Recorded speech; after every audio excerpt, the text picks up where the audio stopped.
Wherever you go, whatever you do, throw a little at it. Omax, Vest and Briefs. எப்படி பார்க்குறீங்க ஒரு அரசியல் விமர்சகரா? ரெண்டு பேரும் மாறி மாறி குற்றம் சொல்லிக்கிறாங்க.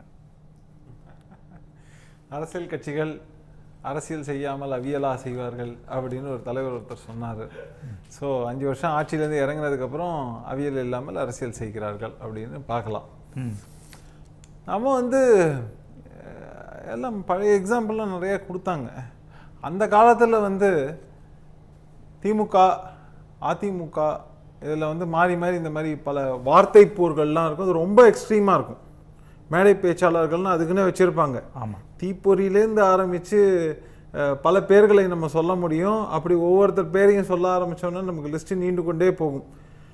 அது அந்த காலம்னு சொல்லிட்டு போயிடலாம். அந்த எக்ஸாம்பிள் தம்பி கொடுத்தப்போ அதுதான் அப்படி தான் எனக்கு தோணுச்சு. ஆனால் கடந்த ஆட்சி காலத்தில் பெண்களை பற்றியும் சரி மற்றவர்களை பற்றியும் சரி பேசி பல பிரச்சனைகள் எப்படியெல்லாம் ஆச்சு. சைதை இதுலேருந்து ஒருத்தர்னு மாறி மாறி பல பேர் பேசினாங்க. அது என்னென்னலாம் தாக்கத்தை பொதுவெளியில் ஏற்படுத்தியதுங்கிறதையும் நம்ம பார்த்தோம். இதை தாண்டி சோஷியல் மீடியாவில் போஸ்ட்டு போட்டாக்க ஒரு இன்ஃபர்மேஷனை போட்டாலே அதுக்காக எவ்வளவு பேர் அரெஸ்ட் பண்ணியிருக்காங்கன்னு லிஸ்ட்டு பார்த்தீங்கன்னா உங்களுக்கு தெரியும். பாஜகவை சேர்ந்த எஸ்டி சூர்யாலேருந்து ஆரம்பித்து வரிசையாக சொல்லிக்கொண்டே போகலாம். பத்திரிகையாளர் சகோதரர் அவர்கள் பேசும்போது ஒரு எக்ஸாம்பிள் சொன்னார். யார்? சவுக்கு சங்கரை பற்றி. அவருக்கு நடந்த நிகழ்வு அந்த கடைசி வரைக்கும் ஏதானும் ஒரு ஆக்ஷனில் இவங்களை பிடிச்சோம், இவங்களை அரெஸ்ட் பண்ணோம் அப்படின்ற ஒரு விஷயம் நடந்துச்சா? சரி, அதை விட்டுருவோம். ஒரு இதில் குடிநீரில் மலம் கலக்கப்பட்டதுன்னு ஒரு விஷயத்தை பார்த்தோம். கடைசி வரை அதில் யார் ஈடுபட்டார்கள், அதுக்கான குற்றவாளிகள் யார், அவர்களுக்கு மீது என்ன தண்டனை வாங்கி கொடுக்கப்பட்டதுன்னு பார்த்தா அதுவுமே கிடையாது. ஆக மொத்தம் என்னென்னா, ஆட்சியில் இருக்கும்போது அவங்க சொல்கிற ஒரு ஸ்டாண்டர்டு வேறு. ஓகே, ஆட்சியை விட்டு போயிட்டாங்கன்னா, ஏன்னா கடந்த முறை ஆட்சியை அமைப்பதற்கு முன்னாடி திமுக சொன்னது மதுவை ஒழிப்போம், எல்லாம் எவ்வளோ விதவைகள் தமிழ்நாட்டில் இருக்காங்கன்னு. ஆனால் சேல்ஸ் அவங்க வந்தப்பவும் அதுலேருந்து அவங்க விட்டுட்டு போகிறதுக்கும் டாஸ்மாகோட சேல்ஸ் பார்த்திங்கன்னா பயங்கரமாக வளர்த்துருக்காங்க. நான் கேட்டால் தமிழ்நாட்டின் நிதிநிலையை நாங்கள் பெரிய அளவில் வளர்த்தெடுக்கணுங்கிறதுக்காக அதை செஞ்சுட்டோன்னு ஒரு பெரிய ஒரு இதை கூட வியாக்கியானம் சொல்வதற்கு கூட பாசிபிலிட்டி இருக்குது. ஸோ இந்த மாதிரி தான் பார்க்குறோம். இன்றைக்கி தாவேகா அப்படிங்கிற ஒரு கட்சி வந்திருக்கு. தனிப்பெரும்பான்மை இல்லாதனால கூட்டணியுடன் ஒரு கட்சி ஆட்சியை அமைச்சிருக்கு. கடந்த காலங்களில் திமுகவும் ஆட்சி அமைச்சிருக்கு. அப்படி தான், அதனால தான் மைனாரிட்டி அரசுன்னு சொன்னாங்க. இன்றைக்கி தாவேகாக்கு இருக்கிற ஸ்ட்ரென்த்து கூட அன்றைக்கி அவங்களுக்கு இல்லை அப்படிங்கிறது தான் ஒரு நிதர்சனமான உண்மை. ஆனால் முதல் முறை வந்திருக்காங்க. அவங்க ஏதோ எனக்கு தெரிஞ்சு ஓரளவுக்கு சாமர்த்தியமாக தான் இருக்காங்கன்னு சொல்லணும். காரணம் என்னென்னா, இந்த ஆட்சியை தொடர்ந்து நடத்துவதற்கான எல்லா வேலைகளும் செய்வாங்க. எல்லாருமே அவங்கவுங்க பொசிஷனை ஸ்ட்ரெங்தன் பண்ணிக்கிறதுக்கு உண்டான வேலைகளை செய்வாங்க. அந்த வகையில் செய்கிறாங்க அப்படின்னு வேணால் நம்ம பார்க்கலாம். இதை எப்படி வச்சுருக்காங்கன்னா, தொடர்ந்து இப்போ தாவேகா அப்படின்னு ஆட்சி அதிகாரத்தில் இருக்கணும்னா யார் எதிர்கட்சி? இன்றைக்கி அதிமுக அந்த மாதிரியான ஒரு நிலைமையில் இருக்கானா? கிடையாது. சரி, மற்ற கட்சிகள் கிடையாது, பாஜகன்னு சொல்ல முடியும். மற்ற கட்சிகள் என்னென்ன அப்படின்னு வரிசையாக நீங்கள் விரல் விட்டு எண்ணிங்கன்னாக்க எல்லாரும் நான் ரொம்ப சிம்பிளாக சொல்லிவிடுவேன். மக்கள் நல கூட்டணி.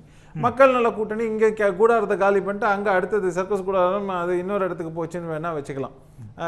தனியாக இருந்தது, அவங்களால ஒன்றும் பண்ண முடியல. சரி, இது வேறு வழி இல்லைன்னு சொல்லிட்டு திமுக பக்கம் இணைந்தார்கள். அத்தனை பேரும் கூடாரத்தை காலி செய்து விட்டு இன்றைக்கி தாவேகா பக்கம் வந்திருக்காங்க அப்படின்னு தான் நீங்கள் பார்க்கணும். ஸோ இப்படிப்பட்ட ஒரு நிலையில்தான் இன்னைக்கு சிச்சுவேஷன், அரசியல் நிலைப்பாடுங்கிறது இருக்குது.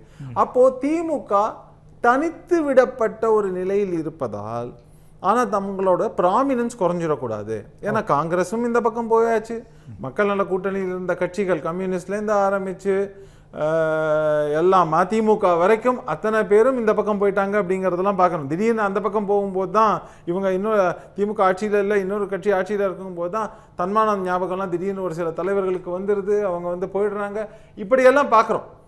அப்படி இருக்கக்கூடிய சூழலில் இன்றைக்கி தங்களோட ப்ராமினன்ஸை நிலைநிறுத்தி கொள்ளணும் அப்படிங்கிற ஒரு நிலைக்கு திமுக தள்ளப்படும் போது இந்த ரியாக்ஷன்லாம் ஆப்வியஸ்ன்னு நான் பார்க்குறேன். ஸோ அப்படி இருக்கும்போது இவங்க கடந்த காலங்களில் செய்ததெல்லாம் ஞாபகத்துக்கு வருகிறதா அப்படிங்கிறது தான் கேள்வி. அந்த ஞாபகம் வராத பட்சத்தில் அது செலக்டிவ் அம்னீஷியா அப்படின்னு வேணால் நம்ம கடந்து போகலாம் அப்படிங்கிற ஒரு விஷயம் தான் நான் பார்க்குறேன். சரி, பேசுவோம் சார். குறுக்கிட விரும்புனீங்க. அதாவது முன்னாள் முதலமைச்சர் எடப்பாடி பழனிசாமி அவர்கள் முதல்வராக இருக்கும் பொழுது முன்னாள் முதலமைச்சர் அப்பொழுது எதிர்க்கட்சி தலைவராக இருந்த திரு மு க ஸ்டாலின் சட்டசபையில் பேசியது எடப்பாடி தவழ்ந்து வந்து தானே முதலமைச்சர் ஆனார் என்று அதற்கு தன்னுடைய வருத்தத்தை தெரிவித்தார். இதை அவை குறிப்பிலிருந்து நீக்க வேண்டும் என்று எடப்பாடி சொன்னார். அப்பொழுது சொல்லும் பொழுது இது சட்டத்திற்கு புறம்பாக எந்த வார்த்தை இருக்கிறது, இதை ஏன் அவை குறிப்பிலிருந்து நீக்க வேண்டும், இந்த வார்த்தையில் எவ்வித தவறும் இல்லை என்று வாதிட்டவர் மு.க. ஸ்டாலின் என்பதை நினைவுபடுத்த விரும்புகிறேன். சரி, இல்ல அப்படி சொல்லணும். அதுக்கு அடுத்த இன்னொரு எக்ஸ்ட்ரீம் வந்து துணை முதலமைச்சராக இருந்தவர் வேற பேசினார். அது இது வந்து தவழ்ந்து வந்தவர்னு அப்படின்னு சொன்னாங்க. அப்படின்னாக்க அதை விட மோசமான ஒரு வார்த்தைகள்லாம் வந்து பேசியிருக்காங்க அப்படிங்கிறதையும் நம்ம நினைவில் கொள்ள வேண்டும். ஸோ ஒவ்வொருத்தருக்கும் அவங்கவுங்க காலகட்டத்தை தாண்டி வரும்போது அது ஒரு எதிர்வினையாக இருக்கிறது. அதாவது அரசியல் மாண்பு அப்படிங்கிறது வந்து நம்ம காலமாக எல்லாம் வந்து தலைமுறைகள் தாண்டி, தலைமுறைன்னு சொல்லும்போது அது வந்து நீங்கள் வந்து குடும்ப ஆட்சி அந்த மாதிரியான விஷயங்கள்லாம் ஞாபகம் வந்து அதுக்கு நான் பொறுப்பில்லை. நான் ஜென்ரலாக சொல்கிறேன். தலைமுறை தாண்டின்னு வரும்போது ஒரு அந்த வளர்ச்சி அப்படிங்கிறதும் பரிணாம வளர்ச்சி அப்படின்னு நம்ம சொல்லும்போது அதெல்லாம் கரெக்டாக நடக்கணும். அது இல்லாத பட்சத்தில் வந்து மாறி மாறி ஒரு ஆக்ஷன் ரியாக்ஷன் அப்படி தான் நீங்கள் பார்க்க வேண்டியிருக்குங்கிறது தான் என்னுடைய பார்வை. சரி திரு, இன்றைய நிகழ்ச்சியில் பங்கேற்ற சுருக்கமாக ஒரே ஒரு விஷயம் தான், நேரம் கடந்து போயிட்டு இருக்கோம். என்ன நடக்குது அப்படின்னா, நாளைக்கு வந்து சட்ட மசோதா வரும்போது இந்த டீலிமிட்டேஷன்ஸ்ல ஆல்ரெடி எதிர்த்துட்டாங்க. இப்போ வந்து கிட்டத்தட்ட திமுக ஆதரிக்கிற சூழ்நிலைக்கு வந்தாச்சு. எங்க தங்கள் மீது வந்து ஒரு அவதூறு பாய போதோன்னு இந்த மாதிரி சென்டிமெண்டா மக்களிடம் ஒரு மலிவான ஒரு இதை வந்து கேட்க போறாங்க